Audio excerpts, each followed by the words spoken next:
이번에는 앞서 예고해드린 대로 오늘 검찰이 공개한 윤석열 대통령의 범행 계속해서 전해드리겠습니다. 오늘 공개된 윤 대통령의 범행은 결국 공수처의 대통령 직접 수사와 그대로 연결됩니다. 공수처는 오는 일요일 윤 대통령에게 세 번째 소환 통보를 한 상황이죠. 법조팀 연지환 기자와 다시 취재 내용 풀어드리겠습니다. 자, 연 기자, 먼저 이번에 새롭게 드러난 윤석열 대통령의 지시와 발언들부터 짚어볼까요?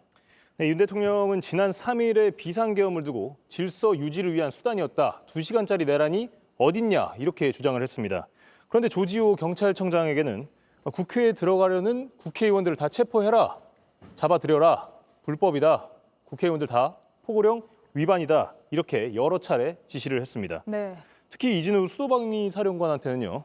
아직도 못 갔냐, 뭐 하고 있냐 상당히 질책성으로 들리죠. 네.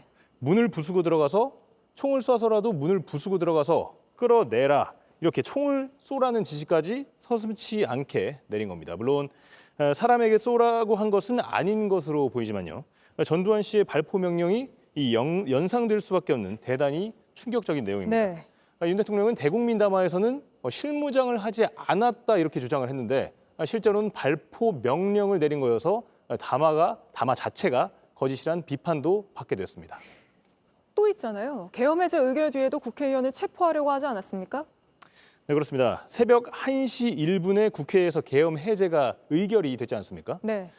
그 뒤에 새벽 1시 3분에 윤 대통령은 국회의원 190명이 들어왔다는데 실제로 들어왔다는 것도 확인이 안 됐다라고 하면서 내가 계엄이 선포되기 전에 병력을 움직여야 한다고 했는데 다들 반대했다 이런 말을 했습니다. 네.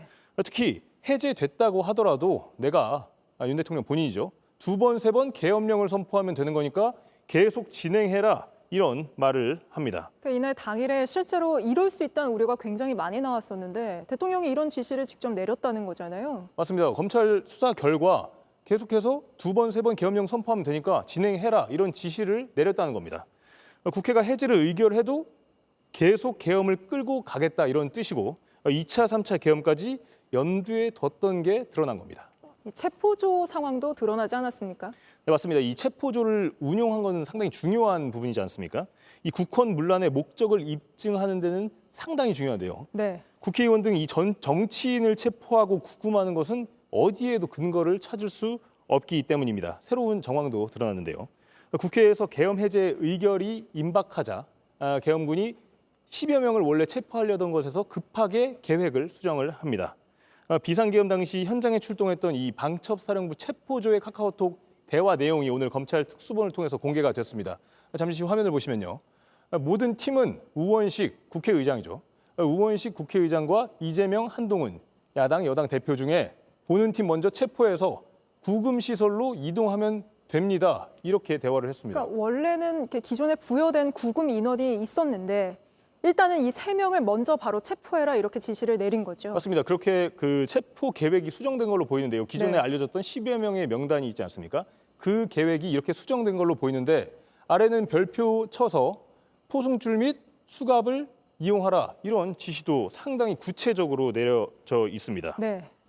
또 지난번에 문상호 정보사령관이 정보사 요원들에게 선관위 직원들 30여 명을 정해서 포승줄로 묶고 복면으로 얼굴을 가려서 수방사 벙커로 이동하라고 했다 이런 지시가 나오지 않습니까?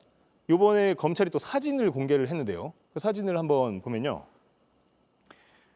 이 체포조 네. 검찰 특수본은 선관위 체포조가 이 준비한 도구까지 공개를 했습니다. 네. 지금 나오고 있는 저 도구들이죠.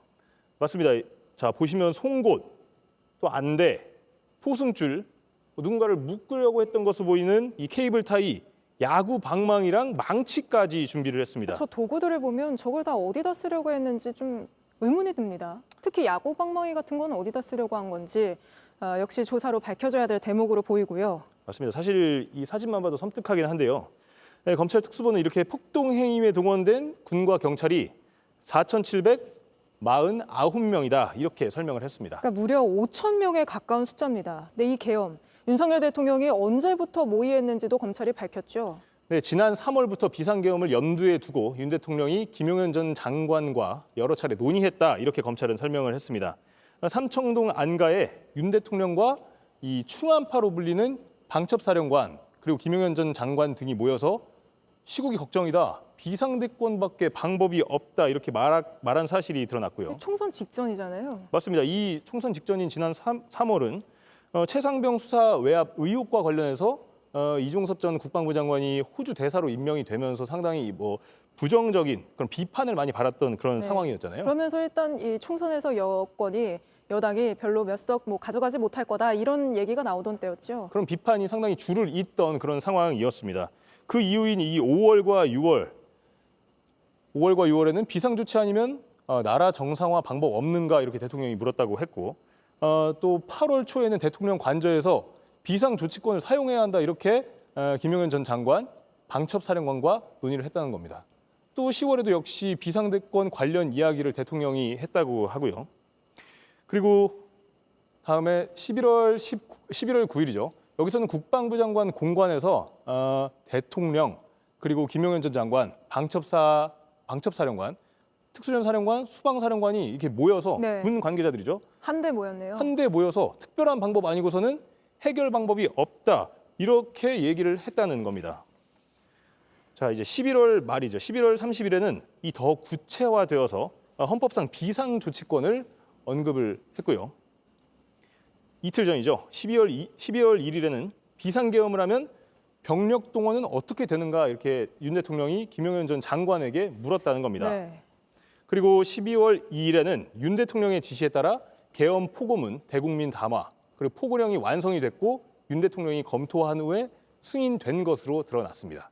검찰 특별수사본부는 이 11월경부터 윤 대통령이 실질적인 이 계엄 준비를 진행했다 이렇게 판단을 했습니다. 지금 저희가 전해드리는 내용은 검찰이 김용현 전 장관을 기소하면서 직접 공개한 자료잖아요. 그만큼 하나하나 증거로 입증할 자신이 있는 것만 공개했을 텐데요. 검찰이 윤 대통령에게 2차례 소환 통보를 하다가 직접 수사는 공수처에 넘긴 상황이죠. 또 공수처 수사는 속도가 별로 안 나고 있지 않습니까? 네, 사실상 이 검찰 특별수사본부는 왜 비상계엄이 내란이고 윤 대통령이 왜 내란 우두머리 혐의를 받는지를 사실상 발표를 했습니다. 이 수사를 통해서 어떻게 직접 지시를 했는지 구체적으로 모두 사실 발표한 거나 마찬가지인데요. 당장 윤 대통령을 재판에 넘길 수 있을 만큼 수사가 된 걸로 볼 수가 있습니다. 하지만 검찰 특수본은 이 사건을 공수처, 피의자 윤석열 대통령을 사건을 공수처로 이첩했기 때문에 이제 공수처의 대통령에 대한 직접 수사가 더 중요해졌습니다. 알겠습니다. 대통령이 내란의 우두머리란 혐의가 더욱 짙어진 만큼 모레 일요일 공수처의 3번째 소환 통보가 더욱 주목받게 됐습니다. 계속해서 저희가 취재해서 전해드리도록 하죠. 연주현 기자였습니다. JTBC 뉴스를 시청해 주셔서 고맙습니다. 저희는 저녁 6시 50분 뉴스룸에서 뵙겠습니다.